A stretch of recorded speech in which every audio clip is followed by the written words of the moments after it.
இந்த எஸ்ஏஆர் ஃபார்மை எப்படி ஃபில்அப் பண்றது அப்படின்றத அந்த வீடியோல பார்க்க போறோம். ஃபார்மை நீங்க வாங்கிட்டீங்க அப்படின்னா முதல்ல பார்க்க வேண்டியது உங்க பிஎல்ஓட நம்பர் இருக்கும், மொபைல் நம்பர் இருக்கும். அந்த மொபைல் நம்பருக்கு இந்த ஃபார்மை ஃபில்அப் பண்ணிட்டு அந்த மொபைல் நம்பர்ல கூப்பிட்டு அவங்க கிட்ட கொடுத்துடலாம். அதுக்கு அடுத்து ரைட் சைடுல இந்த போட்டோ இருக்கும். உங்களோட போட்டோ இதுலயும் நேர்லயும் ஒரே மாதிரி இருக்கீங்கன்னா கேட்க மாட்டாங்க. போட்டோல மாறுதல் இருக்கு அப்படின்னா அதுல போட்டோ கேட்பாங்க. நீங்க அதுல போட்டோ ஒட்டி கொடுத்துருங்க. இந்த ஃபார்ம்ல மொத்தம் 3 பாக்ஸ் இருக்குங்க. இந்த 3 பாக்ஸ்ல நம்ம ஃபில்அப் பண்ண வேண்டியது 2 பாக்ஸ் தான். இந்த 2 பாக்ஸ் யார் யாருக்கு எப்படி அப்படின்றத நான் உங்களுக்கு சொல்றேன். அதை மட்டும் தெளிவா கேட்டு தெரிஞ்சுக்கோங்க. இந்த மேல இருக்க இந்த மொதல் பாக்ஸ் காமனா எல்லாருக்குமே இதை நீங்க ஃபுல்லப் பண்ணி கொடுத்தே ஆகணும். கீழே இருக்க இந்த 2 காலம் எப்படி அப்படின்னா, இது 2005க்கு முன்னாடி ஓட்டு போட்டவங்களுக்கு லெஃப்ட் சைடுல உள்ள 2வது காலம். 2005க்கு அப்புறம் ஓட்டு போட்டவங்களுக்கு, அதாவது 2005க்கு அப்புறம் புது ஓட்டர்ஸா சேர்ந்தவங்களுக்கு இந்த ரைட் சைடுல உள்ள இந்த காலம். இவ்வளவுதாங்க. மேல உள்ளது காமனானது. பிறந்த தேதி ஃபர்ஸ்ட் கேட்டிருக்காங்க, அதை போட்டுருங்க. அதுக்கடுத்து ஆதார் எண், விருப்ப தேர்வுன்னு போட்டிருக்காங்க. ஆதார் எண் இருந்தா போடுங்க, இல்லைன்னா விட்டுருங்க. அதுக்கடுத்து கைபேசி எண், உங்களோட மொபைல் நம்பர். அதுக்கடுத்து தந்தை அல்லது பாதுகாவலர் 2 பேர்த்துல யாரோ ஒரு ஆளை பேரை போட்டுருங்க. அவரோட ஓட்டர் ஐடி நம்பர் கேட்டிருக்காங்க. அவரோட ஓட்டர் ஐடி நம்பர் இருந்தா போடுங்க, இல்லைன்னா போடப்படும். அதுக்கு அடுத்து தாய் பேரு. தாய் பேரை எழுதிட்டு அதுக்கு கீழே அவங்களோட ஓட்டர் ஐடி நம்பர் கேட்டிருக்காங்க. இருந்தா போடுங்க, இல்லைன்னா போடப்படும். அதுக்கு அடுத்து துணை பேரின் பெயர். கணவனா இருந்தா மனைவி பேர் எழுதுங்க, மனைவியா இருந்தா கணவர் பேர் எழுதுங்க. இவ்வளவுதாங்க. மேல உள்ள பாக்ஸ் முடிஞ்சு. 2005க்கு முன்னாடி ஓட்டு போட்டவங்களுக்கு இப்ப சொல்றேன். இந்த லெஃப்ட் சைடுல உள்ள இந்த பாக்ஸ், ரைட் சைடுல உள்ள பாக்ஸ்க்கு நீங்க போகாதீங்க. இதுல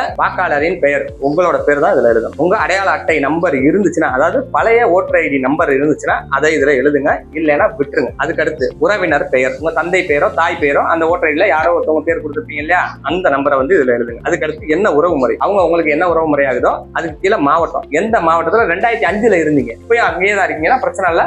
2005ல ஒருவேளை நீங்க ஷிஃப்ட் ஆகி வந்திருந்தீங்கன்னா எந்த மாவட்டத்துல இருந்தீங்கன்னா அந்த மாவட்டம். மாநிலம் தமிழ்நாடு தான். சட்டமன்ற தொகுதியின் பெயர், அப்போ நீங்க எந்த சட்டமன்ற தொகுதிக்கு ஓட்டு போட்டீங்களோ அந்த சட்டமன்ற தொகுதி இதுல எழுதுங்க. அதுக்கு கீழே அந்த சட்டமன்ற தொகுதிக்கு ஒரு நம்பர் இருந்திருக்கும். அந்த நம்பர் தெரிஞ்சா எழுதுங்க, தெரியலன்னா பிஎல் ஓட்ட சொல்லிருங்க, அவங்க எழுதிக்கிடுவாங்க. இப்போ 2005க்கு அப்புறம் புதுசா ஓட்டர்ஸா சேர்ந்தவங்க அவங்களுக்கு மேல உள்ள இந்த பாக்ஸ் காமனா உள்ளதுதான். இந்த லெஃப்ட் சைட்ல உள்ள பாக்ஸ் நீங்க எழுத வேண்டாம். ரைட் சைட்ல உள்ள இந்த பாக்ஸுக்கு போயிருங்க. இந்த பாக்ஸ்ல நீங்க எழுத வேண்டியது என்ன அப்படின்னா, 2005க்கு முன்னாடி உங்க வீட்டுல அம்மாவோ அப்பாவோ உங்க சொந்தக்காரங்க உறவினர்கள் யாரோ ஒருத்தவங்க ஓட்டு போட்டிருப்பாங்க இல்லையா, அவங்களோட ஓட்டர் ஐடியை எடுத்துட்டு அதை இதுல எழுதுங்க.